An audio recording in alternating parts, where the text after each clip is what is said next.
The Beggar King. Proud King Hagag sat on his throne in state, and the high priest, standing by his side, read from the holy book, as was his daily custom. He read these words, "For riches are not forever, and doth the crown endure to every generation?" "Cease," cried the king. "Who wrote those words?" "They are the words of the holy book," answered the high priest. "Give me the book," commanded the king. With trembling hands the high priest placed it before his majesty.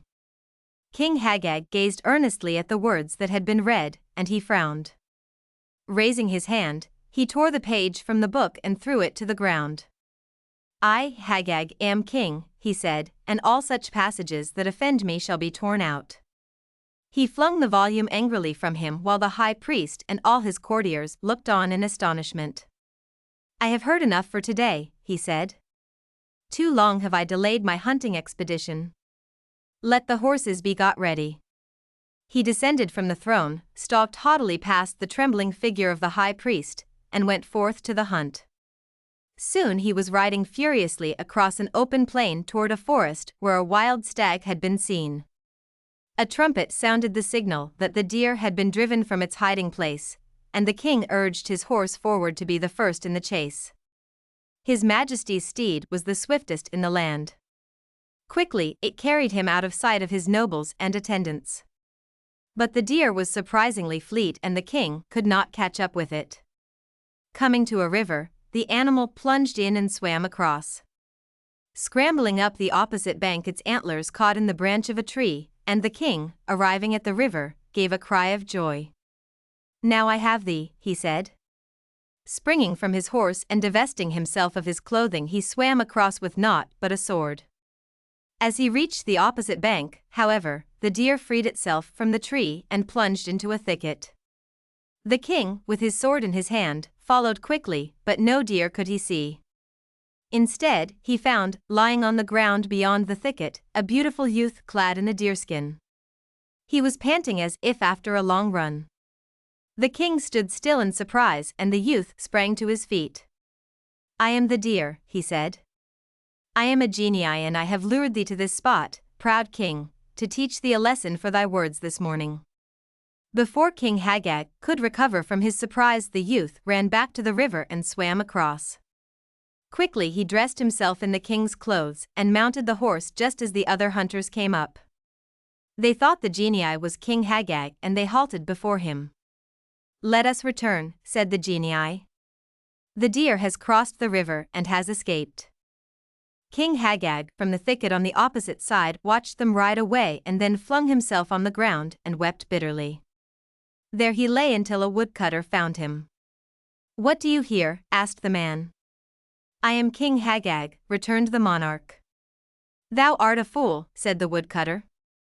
"Thou art a lazy good-for-naught to talk so.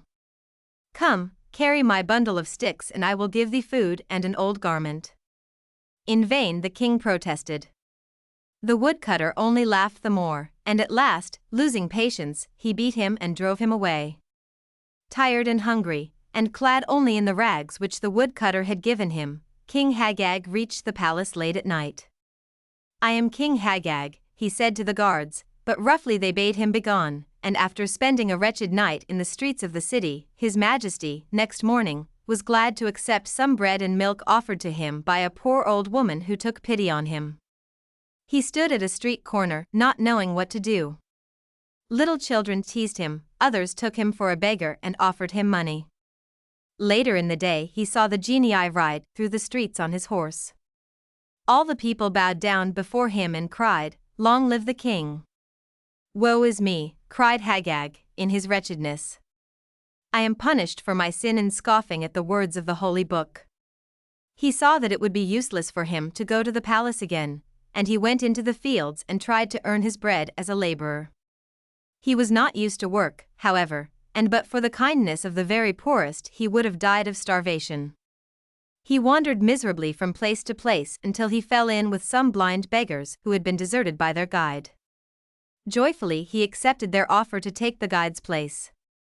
Months rolled by, and one morning the royal heralds went forth and announced that good King Hagag would give a feast a week from that day to all the beggars in the land.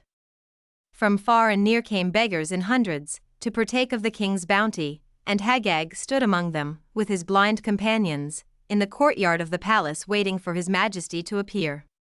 He knew the place well, and he hung his head and wept. "His majesty will speak to each one of you who are his guests today," cried a herald, and one by one they passed into the palace and stood before the throne. When it came to Hagag's turn, he trembled so much that he had to be supported by the guards. The genii on the throne and Hagag looked long at each other. "Art thou, too, a beggar?" said the genii. "Nay, gracious majesty," answered Hagag with bent head. "I have sinned grievously and have been punished. I am but the servant of a troop of blind beggars to whom I act as guide." The genii king signed to his courtiers that he desired to be left alone with Hagag. Then he said, "Hagag, I know thee. I see that thou hast repented. It is well. Now canst thou resume thy rightful place."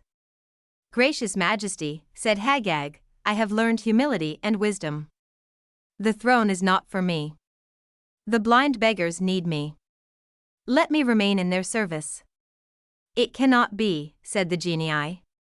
"I see that thou art truly penitent. Thy lesson is learned and my task is done. I will see that the blind beggars lack not." With his own hands he placed the royal robes on Hagag and himself donned those of the beggar. When the courtiers returned, they saw no difference. King Hagag sat on the throne again, and nowhere in the whole world was there a monarch who ruled more wisely or showed more kindness and sympathy to all his subjects.